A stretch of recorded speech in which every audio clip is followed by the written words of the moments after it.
Hi నమస్తే. ఈ వీడియోలో నేను ఈసీఎల్ క్రాస్ రోడ్స్లో ఉన్న యువసేన యూత్ అసోసియేషన్ వారు ఏర్పాటు చేసిన గణపతి మండపాన్ని చూపించబోతున్నాను. ప్రతి సంవత్సరం సింగిరెడ్డి సోమశేఖర్ రెడ్డి గారి ఆధ్వర్యంలో ఇక్కడ గణేశ మండపాన్ని ఏర్పాటు చేయడం జరుగుతుంది. ఇది మండపం యొక్క ఎంట్రన్స్. భక్తులు మండపానికి వచ్చినప్పుడు చెప్పులు బయట ఇప్పి మండపం లోపలికి వెళ్ళాల్సి ఉంటుంది. అండ్ ప్రతి సంవత్సరంలానే ఈసారి కూడా సెట్టింగ్ భారీ ఎత్తున ఏర్పాటు చేశారు. ఈ సంవత్సరం స్పెషాలిటీ ఏంటంటే సెట్టింగ్ వచ్చేసి చుట్టూ 4 వైపులా ప్రహరీ గోడ అనేది ఏర్పాటు చేశారు. నిజమైన గుడిలో ఎలా ఉంటుందో మనకి ప్రహరీ గోడ గుడి చుట్టూ, అలానే ఇక్కడ కూడా ప్రహరీ గోడ ఏర్పాటు చేయడం జరిగింది సెట్టింగ్తో. ఇక్కడ మొత్తం గ్రీన్ కలర్ కార్పెట్ పరిచారు నడవడానికి. అండ్ మనకు అక్కడ నైట్ చూడడానికి ఈ సెట్ అంతా చాలా బాగుంటుంది. అక్కడ లైట్స్ కూడా ఏర్పాటు చేశారు. నైట్ టైం వ్యూ చాలా బాగుంటుంది, చాలా అందంగా ఉంటుంది సెట్ మొత్తము. నేను మీకు అది వీడియో ఎండింగ్లో చూపిస్తాను. వీడియో ఎక్కడ స్కిప్ చేయకుండా చూడండి.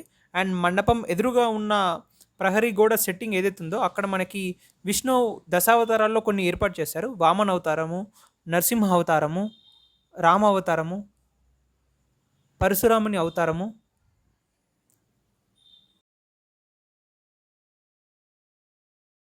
వరాహ అవతారము మరియు కూర్మ అవతారం. ఓకే, ఇక్కడి నుంచి మనము మండపం లోపల వెళ్తున్నప్పుడు మనకి రెడ్ కార్పెట్ ఒకటి ఉంటుంది. దానికి ఎదురుగా హనుమంతుడి విగ్రహం ఒకటి ఏర్పాటు చేయడం జరిగింది బ్లాక్ కలర్లో. అది చాలా బ్యూటిఫుల్గా ఉంది. అండ్ మండపం మీద టాప్లో కపిరాజు ఫ్లాగ్ ఉంది, ఆరెంజ్ కలర్ది. అండ్ ఎంట్రన్స్లో మనకి వీళ్ళ అసోసియేషన్ నేమ్ ఉంది, యువసేన యూత్ అసోసియేషన్. యువసేన అని కనిపిస్తుంది కదా, వాళ్ళ అసోసియేషన్ నేమ్ అది. అండ్ మనము రెడ్ కార్పెట్ గుండా వెళ్తున్నప్పుడు లెఫ్ట్ సైడ్లో మనకి వీళ్ళ ఇన్స్టాగ్రామ్ హ్యాండిల్ క్యూఆర్ కోడ్ ఒకటి ఉంటుంది. దాన్ని స్కాన్ చేస్తే మీకు ఎక్స్ట్రా ఇన్ఫర్మేషన్ వస్తుంది. అది నేను మీకు చూపిస్తాను. ఇదే వాళ్ళ అఫీషియల్ ఇన్స్టాగ్రామ్ పేజ్. నేను మీకు ఈ లింక్ డిస్క్రిప్షన్లో ఇస్తాను, అక్కడ నుంచి చెక్ చేయొచ్చు. అండ్ ఈ పేజ్లో వీళ్ళు హైలైట్స్ కింద యాడ్ చేశారు. ప్రీవియస్ ఇయర్ గణపతి మండపం యొక్క ఫొటోస్ అండ్ వీడియోస్ కూడా మీరు చూడొచ్చు. అండ్ ఈ ఇయర్ 26th ఇయర్ సెలబ్రేషన్లో భాగంగా లక్కీ డ్రా అయితే నడుస్తుంది. యాక్టివ్ హోండా మీకు ఇవ్వబోతున్నారు. కాకపోతే మీరు ఆ లక్కీ డ్రాలో పార్టిసిపేట్ చేయాలంటే 100 రూపీస్ పే చేయాలి. మండపం దగ్గరికి వెళ్ళి అక్కడ లక్కీ డ్రా కూపన్ అయితే తీసుకోవాల్సి ఉంటుంది.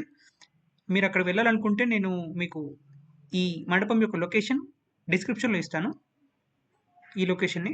ఓకే, ఇదే ఆ లొకేషన్. ఇక్కడ ఈ గ్రౌండ్ చుట్టూ, ఈ గ్రౌండ్ మొత్తం వాళ్ళు మండపాన్ని అయితే ఏర్పాటు చేశారు. ఓకే, ఇక్కడి నుంచి మనం లోపలికి వెళ్తే మనకి గణనాథుడు దర్శనం ఇస్తాడు.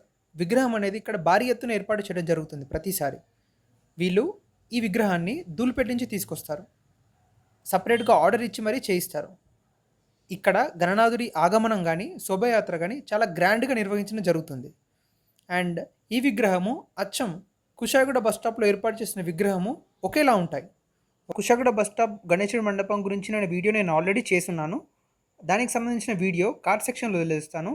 అలాగే ఈ వీడియో యొక్క డిస్క్రిప్షన్లో కూడా పెడతాను, అక్కడి నుంచి మీరు చెక్ చేయండి. అండ్ ఇక్కడ ఈ మండపం యొక్క ఇంటీరియర్ చూసుకున్నట్లయితే ఆరెంజ్ కలర్ క్లాత్తో వీళ్ళు ఏర్పాటు చేయడం జరిగింది. అండ్ పైన రూఫ్ కూడా ఒక ఫ్లవర్ అనేది ఏర్పాటు చేశారు. ఈ వినాయకుడి మండపం నైట్ టైంలో ఎలా ఉంటుందో చూద్దాం.